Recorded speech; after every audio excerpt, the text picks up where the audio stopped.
Acho que é interessante a gente começar a falar de episódio por episódio. O que vocês acham? Pode ser. Ou qual foi a ideia geral de vocês da série? Eu acho que o mais legal da série, pra mim, pelo menos, é o que eu falo sempre. Que os regimes totalitários são muito parecidos. Independentemente de qual crença você tem, de qual espectro político ele se encaixa. Até porque, conforme o mundo foi evoluindo e foram acontecendo as coisas, os espectros também foram se adaptando, mudando um pouco. Antes era só muito essa coisa da esquerda-direita, depois ela se ramificou bastante. Então, você pode falar que você é de direita e ser de vários pensamentos diversos. A mesma coisa à esquerda, né? Tem mais centro, mais extremo e tal. Mas os regimes autoritários sempre se parecem. Era isso que eu ia dizer. Perguntar pra vocês, primeiro, sobre isso. Em que aspecto político os regimes autoritários se enquadram? Então, na verdade, eu acho que é mais importante do que falar de espectro político. Porque, como eu falei, você pode enxergar coisas da direita e coisas da esquerda nesses regimes. Sim.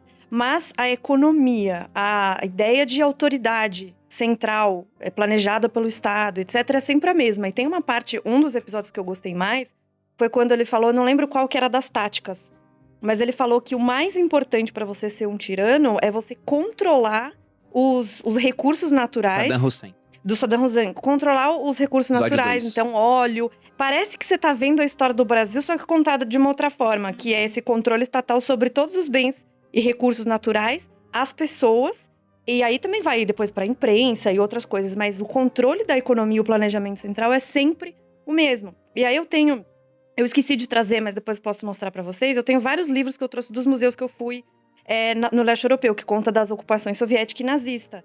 E é muito parecido, então assim, e essa série eu acho que deixou muito claro isso, né, como eles se parecem na questão de megalomania, narcisismo, então são características próprias deles, psicológicas, e que vão para todo o outro resto. Então assim, mas eu acho que é de direita ou de esquerda. Esquece isso. Como que eles se parecem e o que a gente pode fazer para evitar a tomada das liberdades individuais, que no fim das contas é o que eu acho que a gente deveria defender. Só uma curiosidade sobre essa questão dos recursos naturais. Aqui no Brasil, o que está acima do solo na sua propriedade é seu, o que está abaixo é da União. Ou seja, se você achar petróleo… Exatamente. Problema seu. Não enquanto é nos Estados Unidos, Na Alemanha não, deve né? ser assim. Se tá dentro do seu terreno… Muitos ficaram milionários nos Estados Unidos. Achou petróleo dentro do seu terreno, você tá milionário. Mas tem uma frase de um bilionário americano, que era o J. Paul Getty, que ele falava, né, a forma do sucesso dele pra ficar rico era acorde cedo, trabalhe duro e encontre petróleo. Aqui no Brasil, não. Em outros países, não. Por exemplo, no Iraque do Saddam Hussein, não. Mas não precisa nem ser um governo totalitário. É que tem governos que descambam mais para um lado, onde o Estado tem mais participação na economia. E nesses regimes totalitários isso acontece, né? E tem governos onde tem menos. Mas tem uma história também de um pescador no México, que ele tava pescando numa região, viu uma mancha de petróleo surgindo. Falou, caramba, vou falar isso pro governo no México. Era um governo mais próximo, assim, do espectro socialista. E ele falou dessa região. Eles descobriram lá um dos maiores poços de petróleo do mundo na época, só perdia para um da Arábia Saudita, que recebeu o nome do pescador em homenagem, né, ao seu descobridor. Virou o Poço Cantarel, uma reserva Cantarel. Criaram a Pemex para explorar aquela região. Aquilo acabou com a pesca, acabou com a aldeia do pescador. E ele, lógico que não ficou rico, né? Porque o petróleo ficou com o Estado. Não, ficou com o Estado. Muito mal e porcamente. Mas ele recebeu uma homenagem, além do nome, né? Ele recebeu um cargo de servente na área de limpeza, na Pemex. Meu Deus. Então, o cara nos Estados Unidos ficaria riquíssimo. E no México, ele recebeu um emprego, mas muito porque a estatal de petróleo acabou com a atividade que ele tinha naquela região, que era de pesca. Não, e acho que cabe dizer também, quando a gente fala desses espectros, é que as pessoas acham que você é 8 ou 80, né? O país. E tem uma linha bem grande, assim, que separa os países mais livres dos países menos livres. E você não precisa estar lá no final, no último, para você ser um país mais próximo do socialismo, ou tá lá no primeiro para ser um país mais livre, mais liberal. Então tem isso, assim, as pessoas acham que, por exemplo, mas o Brasil é capitalista e você não fala mal do Brasil, você fala mal de Cuba, por exemplo, né? Que tem um tirano que faltou na série, que poderiam fazer uma segunda temporada, inclusive. Mas Cuba tá muito… O Brasil tá muito mais próximo, eles economicamente falando. De vez em quando. Dão uns, né? Umas alfinetadinhas ali, que é bom. Mas a gente tá muito mais próximo de Cuba do que a gente tá da Dinamarca, ou do Canadá, ou da Nova Zelândia, ou de Singapura.